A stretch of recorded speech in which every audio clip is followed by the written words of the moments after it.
To the rest of you who live in Thyatira, I say, as many as do not have this doctrine, who have not known the depths of Satan, as they say. So now the Lord addresses all those Christians in Thyatira who did not accept the polluted teachings of the woman Jezebel, all of you who do not know those things that they claim to know, the so-called deep things of wisdom, which are nothing but the deep secrets of Satan. Under the name Jezebel, my friends, we must also include another category of faithful, who, much like the illumined of last week's lesson, they stay in the church, they attend church, receive Holy Communion. However, their activities, as far as the faith goes, are totally irreconcilable with the teachings of the church. Let's not forget that the woman Jezebel in the epistle of the Lord to the bishop of Thyatira is of a Gnostic background, because in this epistle the Lord says she teaches and deceives my servants to commit fornication and eat food sacrificed to idols. Consequently, Jezebel has a Gnostic background. Remember when we dealt with the Nicolaitans, who were also of a Gnostic influence. The important thing here is that the so-called false knowledge, or the things falsely called knowledge, as the fathers described, the ancient church fathers and St. Irenaeus, this knowledge is labeled by Christ satanic. And the Lord now addresses all those who are closely connected with the bishop, and they have stayed true to the healthy teachings, and they were not indoctrinated, as the heretics would claim, in deeper knowledge and wisdom, and in reality, demonic knowledge and demonic wisdom, satanic. These heretics were speaking about the depths of their wisdom was an exclusive wisdom, secretive knowledge, and an unapproachable and untouchable wisdom to the infidels, to the unsacred and uninitiated. And since the secret work of lawlessness is constantly at work, according to St. Paul, even today, especially today, in our days, an offspring of Gnosticism is Freemasonry, or simply Masonry. Masonry is a Gnostic heresy. Surely enough, the books of the Masons call all of us, the non-Masons, defiled or unsacred. They claim to have the light, the illumination, and the initiation of the depth of knowledge, the depth of wisdom, the depth of philosophy, which we are ignorant of, as they claim. Therefore, Freemasonry is no less than a natural descendant of ancient Gnosticism. It can be classified as neo-Gnosticism, if you will. I may have referred to Masonry so many times, and I may be at risk of being labeled as somewhat of an anti-Masonic psychotic. My friends, this is not the case. Masonry is a contemporary reality which affects everyone and everything in our times. And it is certainly not a good strategy to underestimate the capabilities of the enemy. In order to successfully fight an enemy, we cannot underestimate his power. And Masonry is powerful. It is the power of Satan. And this is precisely why we're always fighting, and will always be fighting, continue to fight as long as we live against Freemasonry. Do not be misled by the fact that it has no public life, no publications, no lectures, no recruiting agendas, no open advertising. It works secretly. Masonry is Gnosticism, and this is precisely what we will try to show today with God's help. We will prove that Masonry is of a Gnostic dimension. We will see this by using the official documents of Masonry, their own documents, which we happen to have in our possession. Once we prove this, then their doctrine will be included in this very letter of the Lord to the bishop of Thyatira, who condemns the woman Jezebel. Jezebel is the perpetrator of this foreign doctrine which comes to deceive and mislead the servants of Christ. And since Christ condemns her, it only stands to reason that he also condemns Masonry.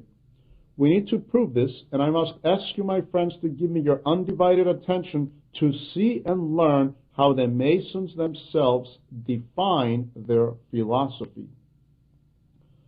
We will do this directly and not indirectly.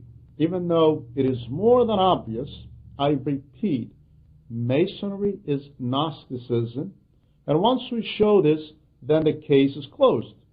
Was Gnosticism? It is under the condemnation of the Church once and for all, because Holy Scripture has written against Gnosticism. St. Paul to Timothy and Peter in his Catholic epistles, they both write against Gnosticism. It is not surprising that the Church Fathers fought Gnosticism with an unparalleled vengeance, because it fought the Church with the same vengeance. But because Gnosticism may not be familiar to all of our listeners, I will simply say a couple things about it, even though I have done so a number of times in the past.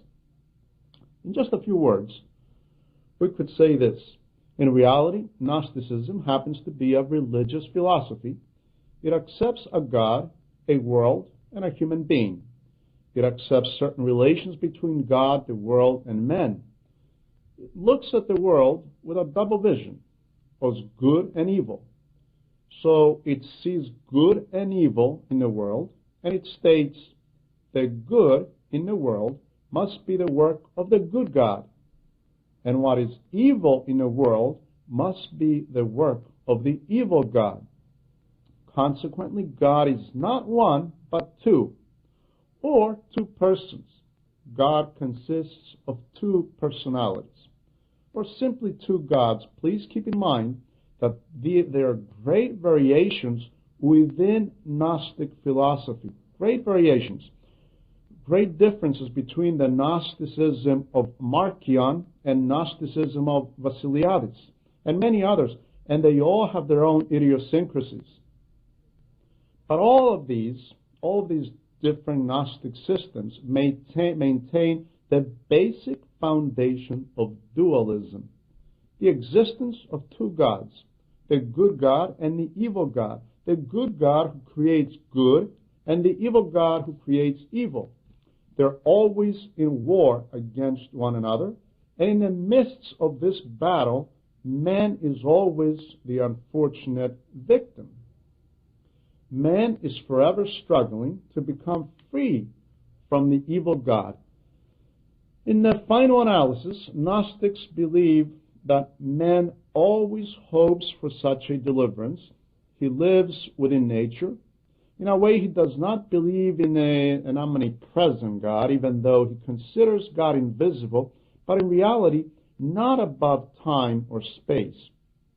And Gnosticism strives to borrow many elements from outside, because Gnosticism in itself is an empty and naked philosophy. It does not have anything by its own merit.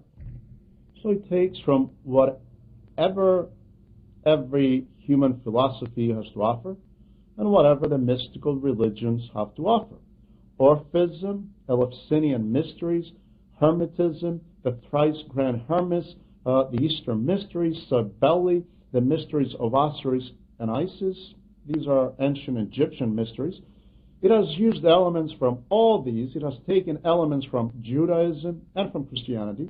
Gnosticism has made a philosophical mixture of all these, and it offers this as its own.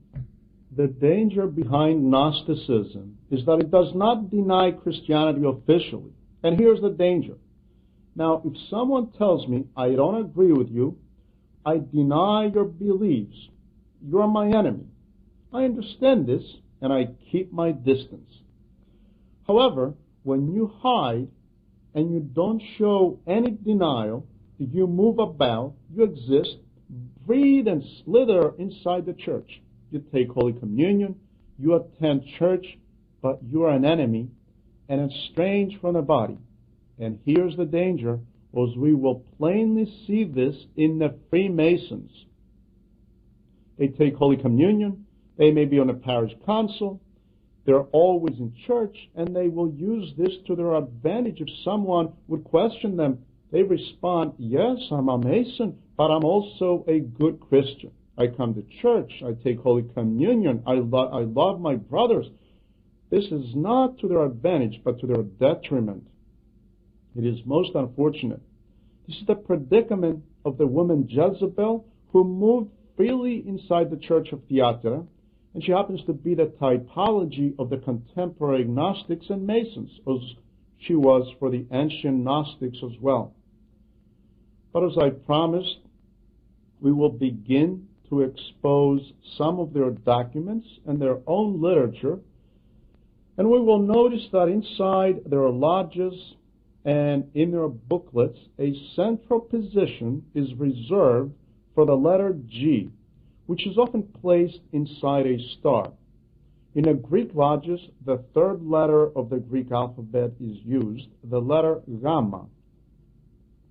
In the Latin languages, the letter G is used, which can be placed in the center of a star, or it can be inside this very common figure, which you often see on the welcoming signs of every city and every small town, a blue sign, and in the center of the sign they use the letter G enclosed by the configuration of a square, and on top of the square, like the square of the tool of the builders, and on top of this 90-degree angle tool, they place a protractor open at about 45-degree angle, and this is the most popular sign of the Masons in this country.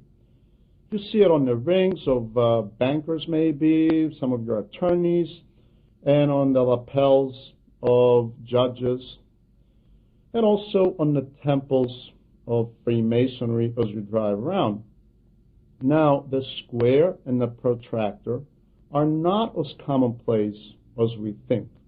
The symbolism around this figure is very rich and multi-sided. I will only tell you some of the most basic symbolisms, I think. The square on the bottom with a right angle is the symbol of matter. And on top, the protractor, opened at 45-degree angle, symbolizes the spirit. So the symbolism pertains to spirit over matter. Dualism. How can the spirit subdue matter? Keep in mind, my friends, that Christianity does not accept two godly sources. There are not two gods. God made the heavens and the earth, and the things of the earth. There's nothing that has not been created by the one God.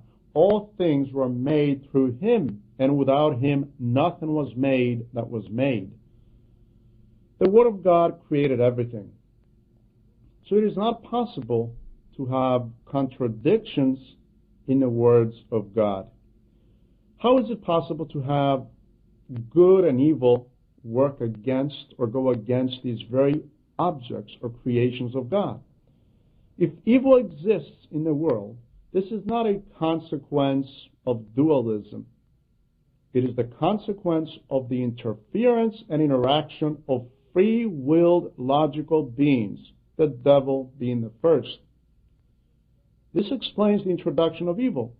And after this free-will decision to rebel against God, the harmony of nature was shaken. This is how our faith explains evil. And not that it is some creation of an evil God, or the one God in a state of contradiction or disharmony between spirit and matter. So there's really no such disharmony, because the infinite spirit, God the eternal spirit, creates the material world. How could this material world then be in opposition to the existence of God? Why would God oppose something that he creates? How is this possible? The heavens proclaim the glory of God. How is it possible for the material heavens, the created heavens, to turn against God? Never. The body will resurrect and the body will be saved. Matter will be saved, and this is inconceivable for the followers of Gnosticism. Inconceivable. They believe that matter is something bad. Therefore, the protractor rules it over the square, which represents matter. However, matter, being the square, is represented by a 90-degree angle showing fullness of expression. However, the protractor is open at 45 degrees, which shows that the human spirit, because it has not mastered complete control over matter, it needs to struggle to succeed in this control over matter or the body.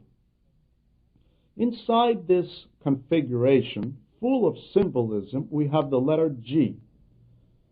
The Masons are somewhat disappointed that they do not have an international letter to be commonly recognized by all the nationalities and all the languages of the world.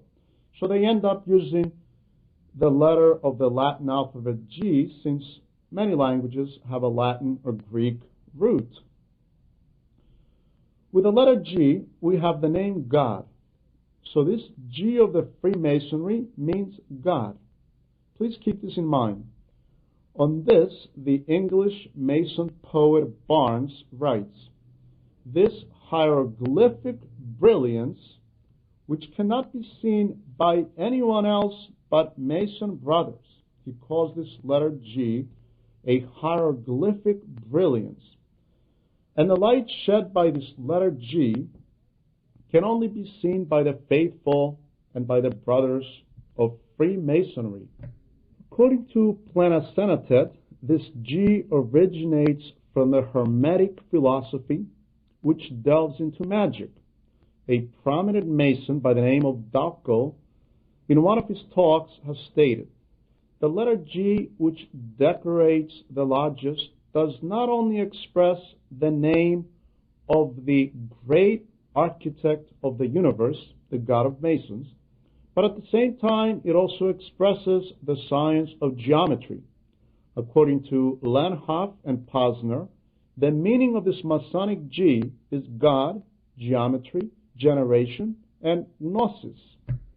Gnosis in the Greek language means knowledge, and I am purposely pronouncing it as gnosis. Actually, in the English language, the G is not pronounced, so it would be gnosis. And this word gnosis can be found unchanged in all the languages of the world. All the Gnostics of the world maintain this Greek word gnosis in their vocabulary regardless of language. So this G can be seen in the center of a star or between the configuration of the protractor and the square, as we explained earlier. And now, since we saw the meaning behind this G, now let's run ahead to the indoctrination of the 12th degree so we can see what this means to the Masons, and I will read from their own manuals. We happen to have their books. So I will read directly from their publications, and I will stop and make a few comments. And here we go, back to the 12th degree of Masonry. The worshipful master takes off the hood of the candidate. They place on the floor a screen on which a big 5-ray star is painted with the letter G in its center. The Grand Master turns to the candidate, who is awaiting to be initiated in the 12th degree.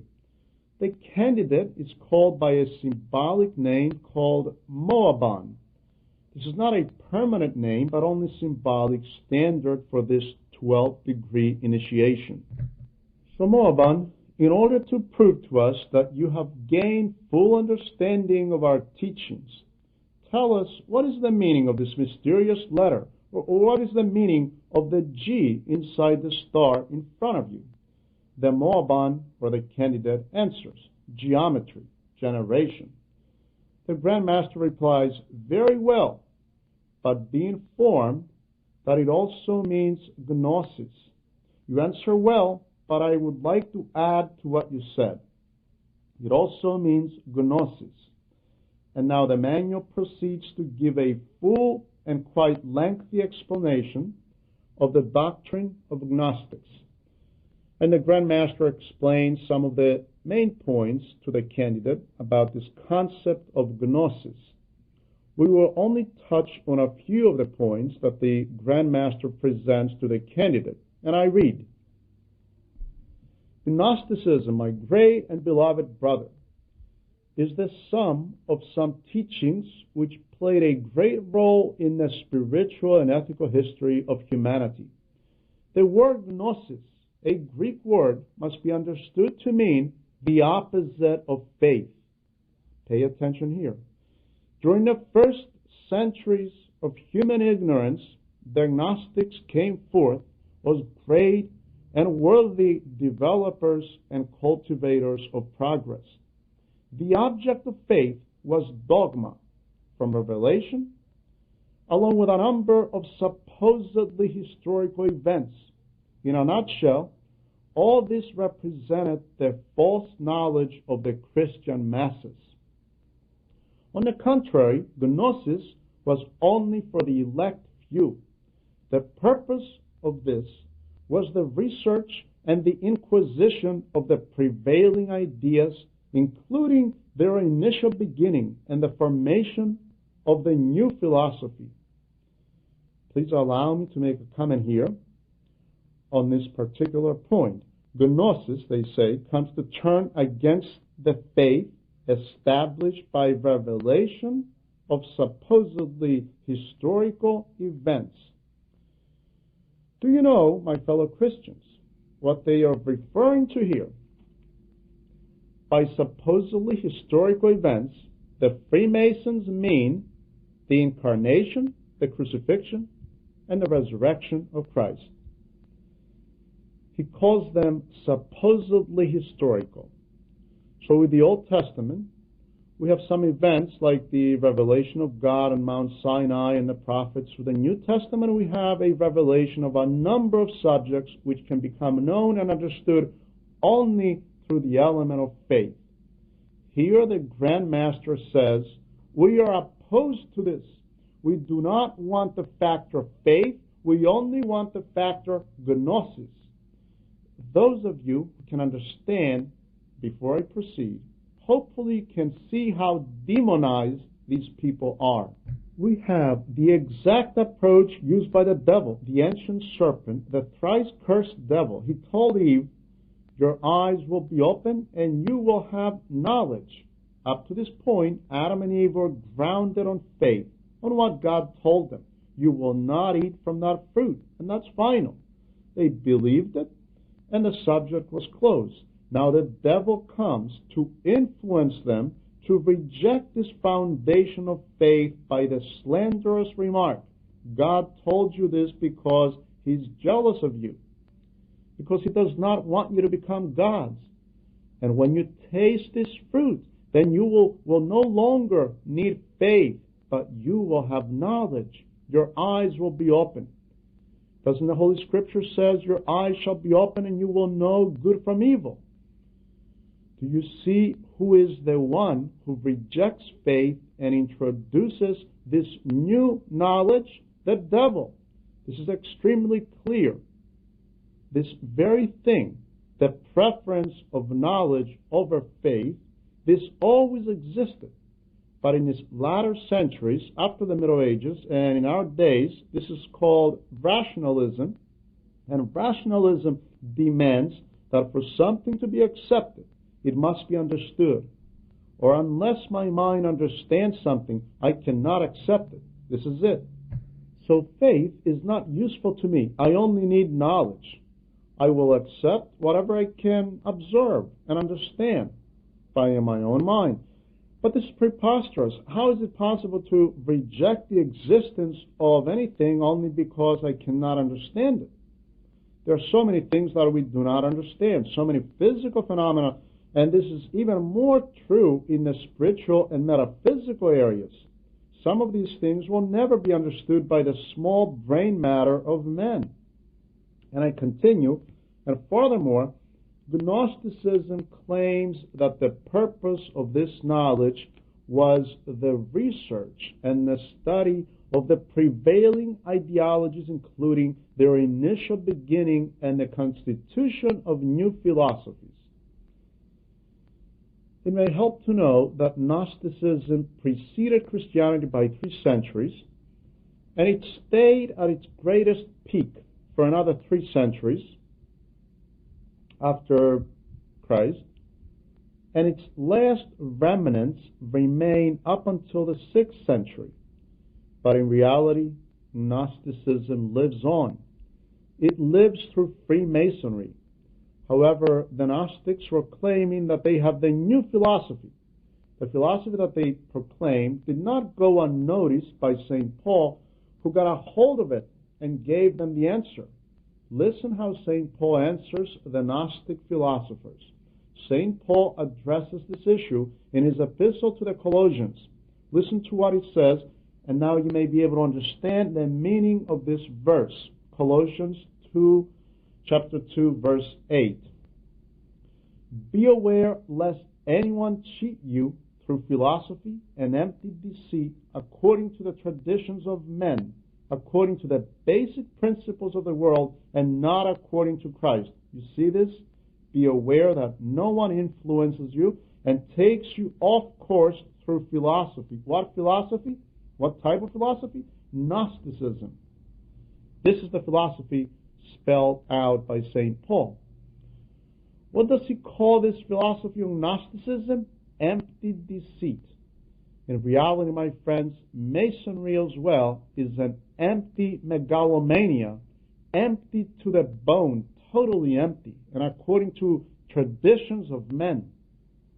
If you read some of their materials, their initiation rituals, their theory of Masonry, you will see that it is all a product of human imagination. They thought all these things, they created all these rituals, and they built this most idiotic fabrication. When he says according to the principles of this world, St. Paul is using their own words because they were speaking about principles or elements. So St. Paul uses their terminology when he says according to the principles of the world and not according to Christ. I must also tell you that even on verse 9, for in him dwells all the fullness of the Godhead, the word fullness is also a Gnostic term, and they were using it to mean the entity that fulfills the space between the good God and matter.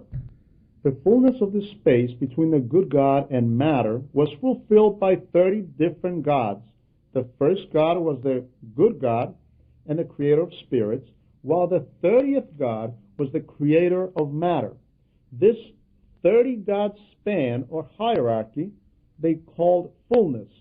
Now, St. Paul uses their own terminology, and he gives it Christian meaning. He Christianizes their terminology, and he says, in Christ himself, for in him dwells all the fullness.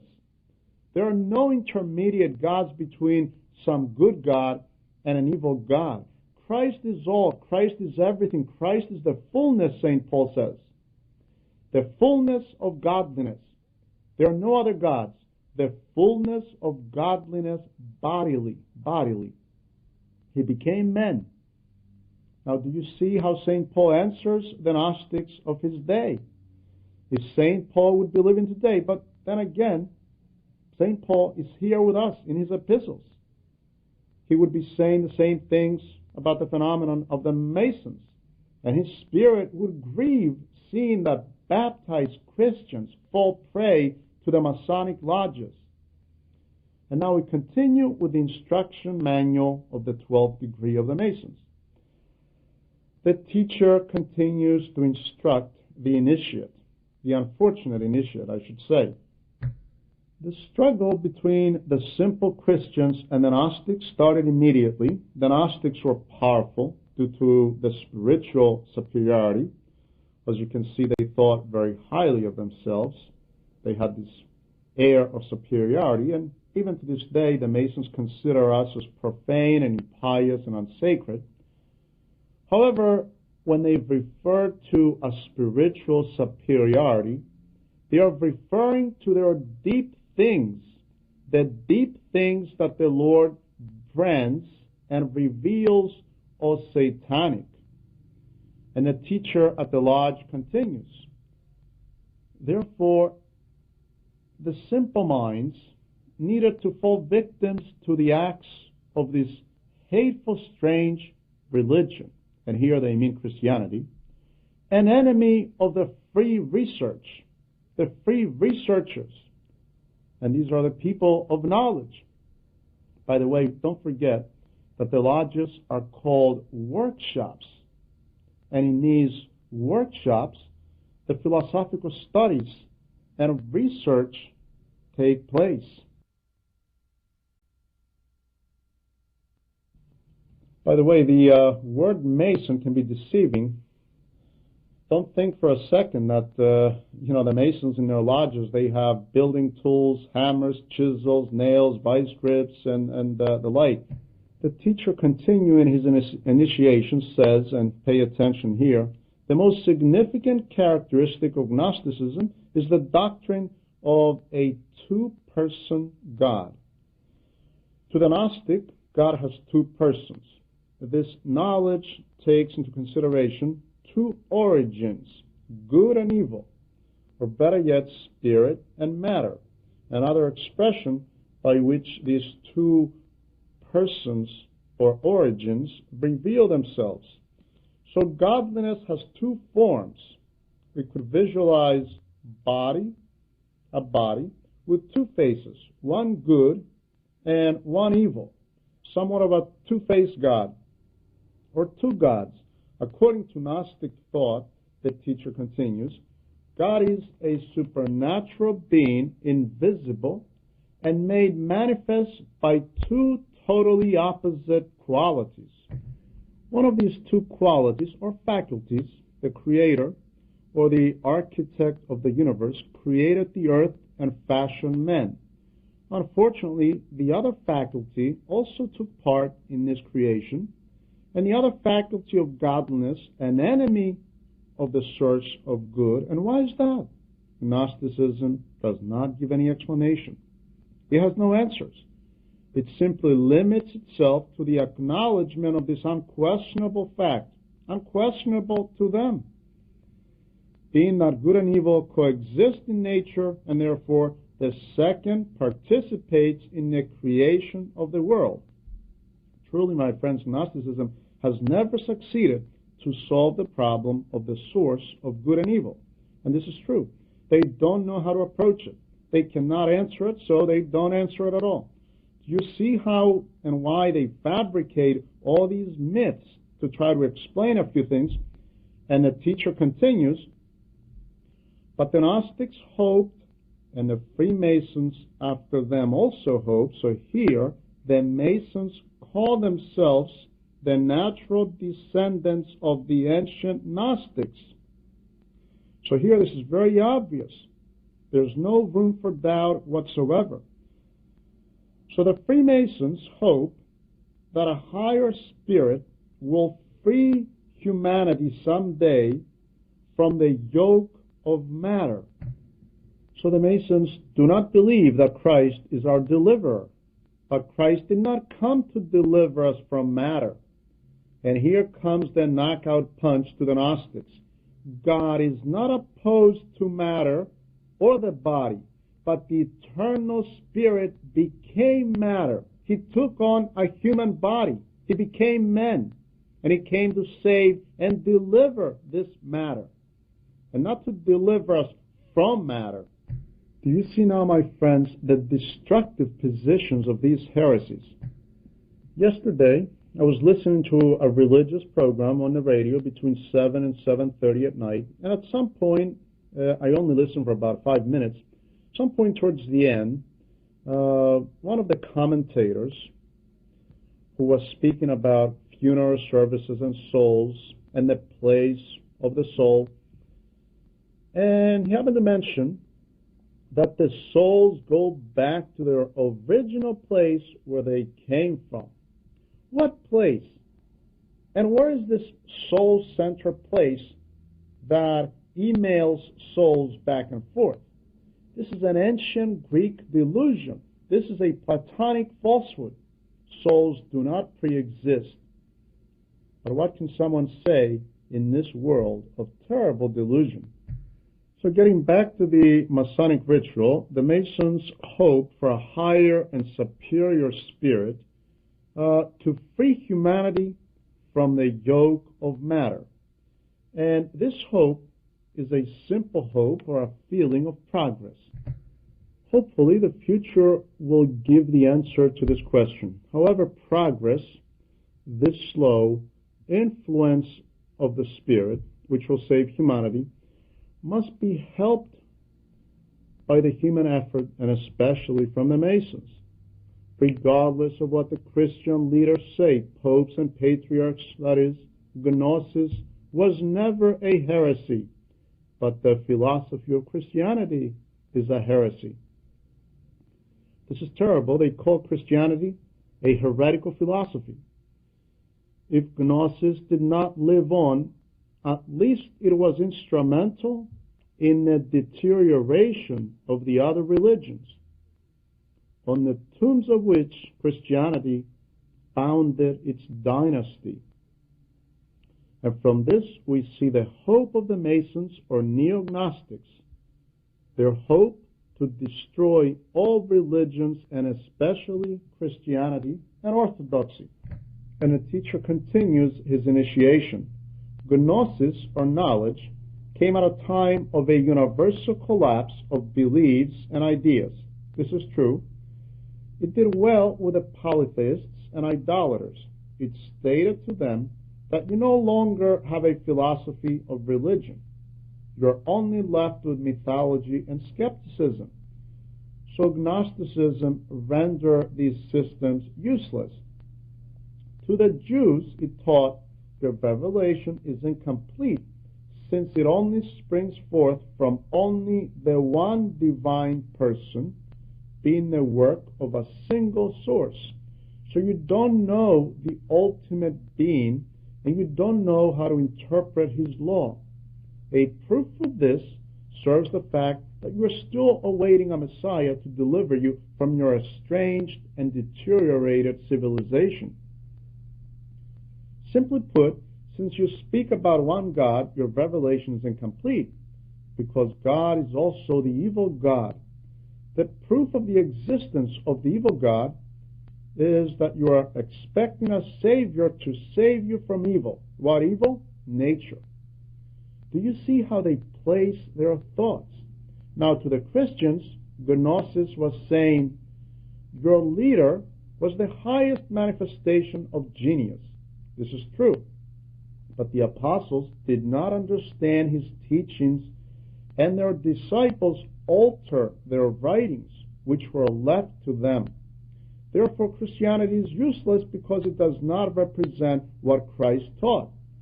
According to them, Christ was a great Gnostic and a great Mason. This is precisely why Freemasonry, the only true religion, having assumed the work of Gnosticism, will succeed to destroy the false religion starting from the Roman heresy. By this they mean the Church of Rome, because these lodges are in Western Europe, and their obvious enemy was the Church of Rome. For years, the Western European Masons overlooked Orthodoxy. They always attacked Rome, especially when Orthodoxy was enslaved by the Turks, the Ottoman Empire. But now they are very aware of Orthodoxy, and they are not very happy that it has lasted for 2,000 years. They want to destroy Orthodoxy and Christianity as well. So Masonry took the mission of Gnosticism, and as Christians we will fight against Masons, because you, the Masons, are under the name of Jezebel, and we will continue to fight against you. My friends, this is what they write in their instruction manuals, and you clearly saw that they are children of Gnosticism. I've told you this many, many times, and I'm going to continue to repeat it. Masonry is Gnosticism. And having been given this opportunity from the book of the Revelation, I especially underline this. We must also add that Gnostics used to worship Cain. They're followers of Cain. They also venerated Canaan, the grandson cursed by Noah, Esau, who did not get Isaac's blessing, Korah, who rebelled and spoke back to Moses, Bathram and Abiram. These are the people that argued with Moses, and the earth opened up and swallowed them. All this in the Old Testament. They also venerate all of the above peoples we mentioned, but especially from the New Testament, they venerate Judas the Iscariot, who betrayed the Lord. They looked at the betrayal as an act of philosophical virtue. Do you know why? Because they simply believed that the men of the Old Testament were people of Yahweh, the Lord, and therefore followers of the bad God, the evil God, because this evil God created matter, created the natural world, and due to this, he's an evil God. However, those that rebel against the followers of the bad God are Cain, Canaan, Esau, Korah, and all the others, the ones that we mentioned. Anyone who rebelled against the God of the Old Testament is a great hero for the Gnostics, because they came to oppose the people of God who worshipped the bad God, the creator of matter, the creator of the universe. But pay attention to this.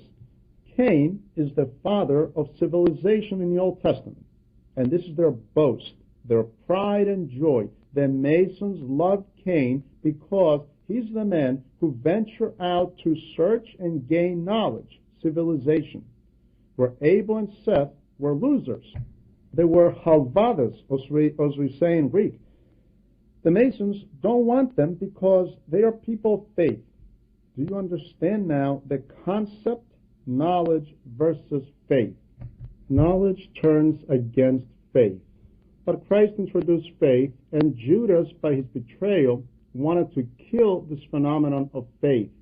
And he did this to promote knowledge, which was the weapon of the Gnostics. This is why they honored Judas. And moving ahead to the initiation of the 18th degree, which is called the Rosicrucians, there the symbol of the initiation is a cross surrounded or encircled by roses. For someone who has no clue about these matters, this cross may appear most articulate and even beautiful. There's an inscription on this cross with Latin letters, INRI, and again, someone could think, well, that's easy enough, Jesus of Nazareth, King of the Jews. Well, it does not mean this at all.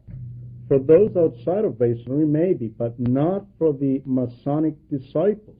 The teacher says to the 18th degree disciple, read this, INRI, and the disciple answers, Igne natura renovator indegna. Nature is renewed totally through fire. So this cross has nothing to do with Jesus, the Nazarene King of the Jews. But the fire renovates nature completely. But this was a teaching of the Stoic philosophy. This is also taught by materialism. If you would open the small philosophical dictionary of communism, you will find this definition. How does nature renew itself? Nature always existed, exists, and it will always exist as an eternal fire. This is Stoic philosophy. The communist philosophers borrowed this from the Stoics. So this is the cross of the Rosicrucians. There's even more, and I read from the manual. The cross, having been an object of worship, was not only the simple image of the equinoxes, when the sun during its annual path covers these 2 points successively, So this was not the only meaning of the cross for those initiated. So the cross is the symbol of the two equinoxes, and the rose is the most excellent emblem of the woman.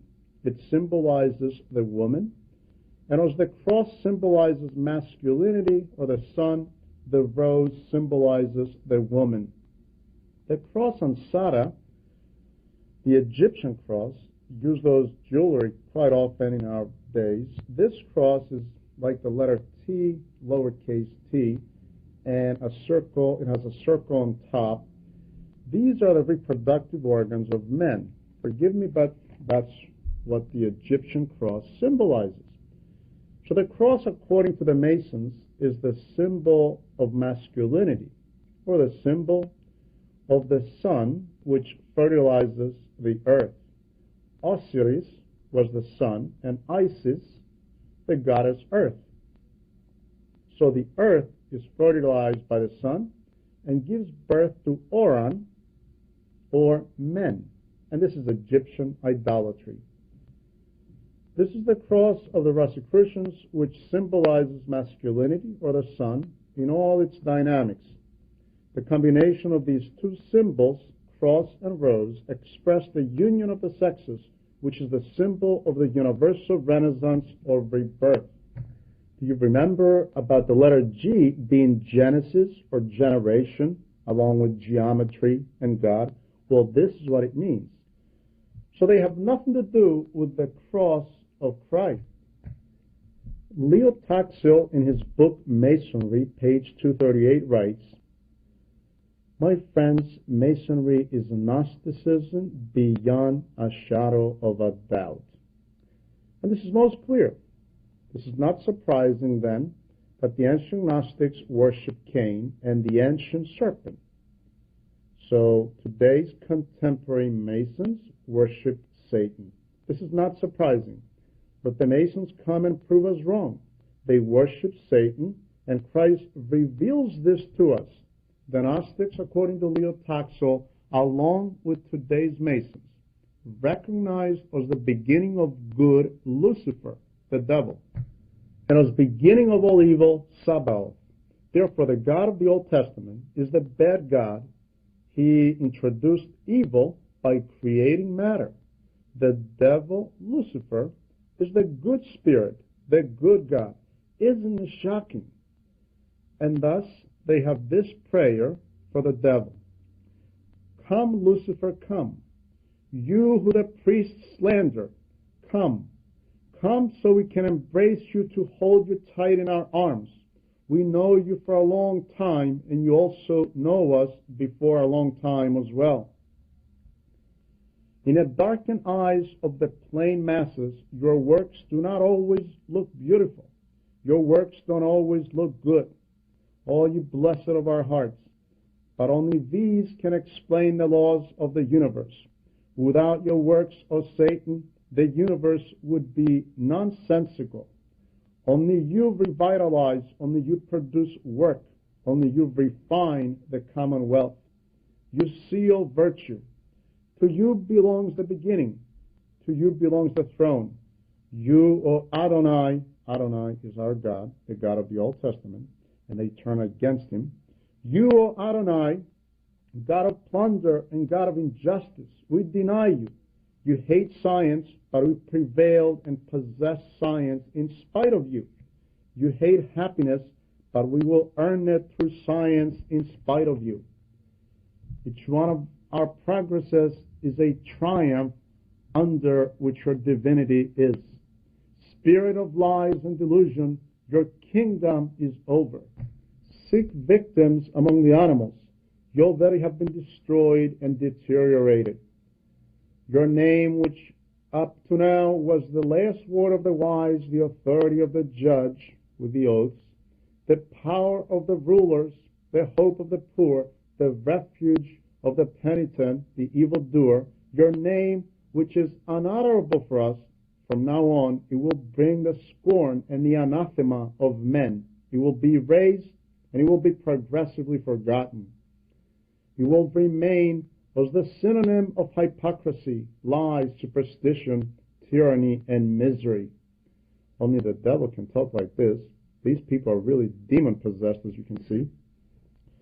As long as humanity continues to bow down before your terrible, monstrous statues, humanity will be the slave of kings, priests. Humanity will suffer and wither.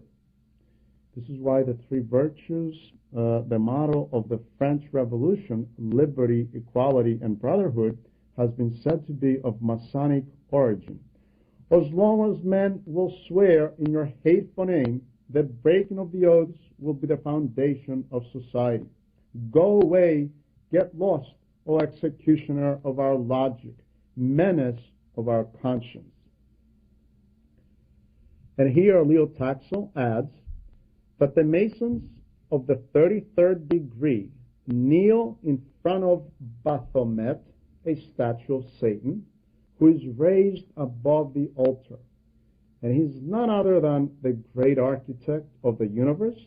So the great architect of the universe, Baphomet, is the devil. This is who the Masons worship. And by the way, pay attention here. This is not revealed immediately as the disciples of Masonry climb little by little, and they are approaching the gates of the 33rd degree, which is the last and final degree. Then they will become participants to the great secret of Masonry. The great secret of Masonry, and that's exactly what we're talking about, the great secret of Masonry is that the great architect of the universe is the devil. And that's what the Masons need to worship, and not the God of the Christians, whom the Masons must destroy at all costs. This, my friends, encompasses the deep secrets of Masonry. Again, Masons of the 1st, 2nd, 3rd, 4th, 5th, 6th, 7th degree, they have no clue about these things. They simply go through some rituals, and if the Masons see that they are not very progressive and, they are not the type that they want to promote, then they do not promote them.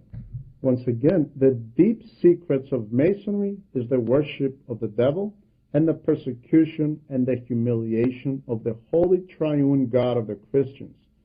And now let's ask ourselves, is it or is it not true what the Lord reveals in his epistle to the Bishop of Thyatira, that this teaching comprises of the deep things of Satan?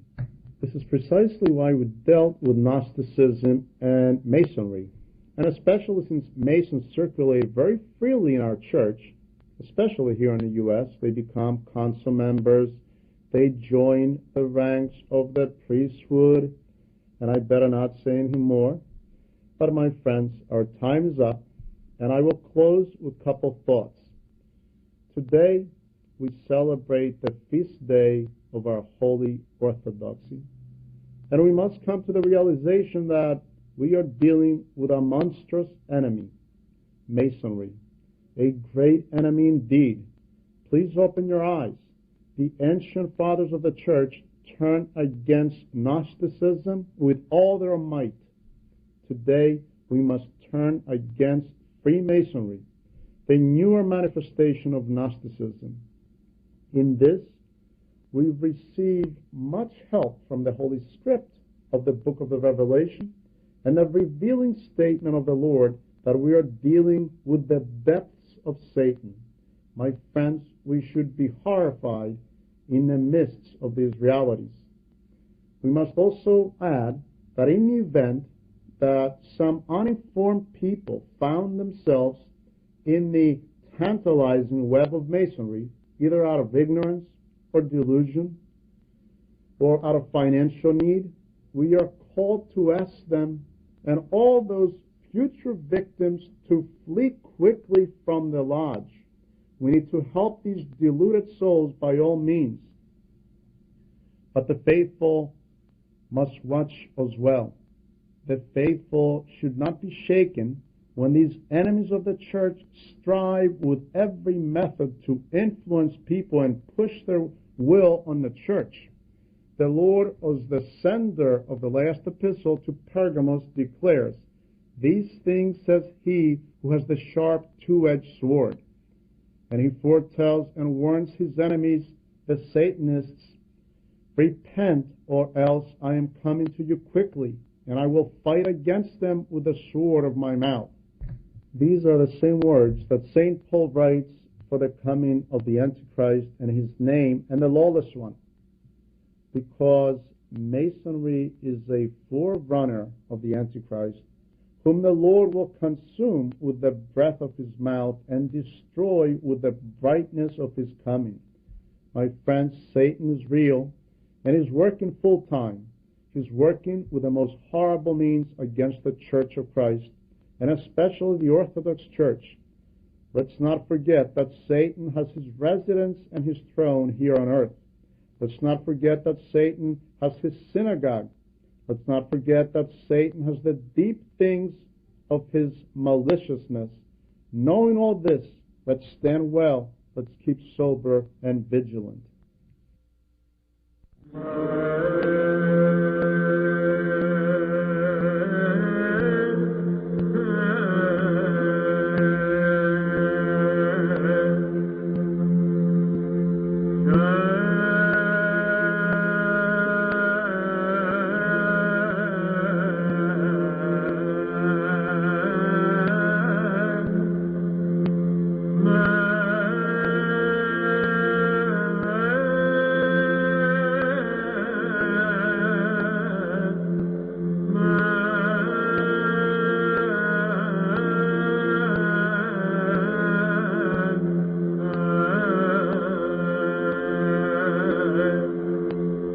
Ever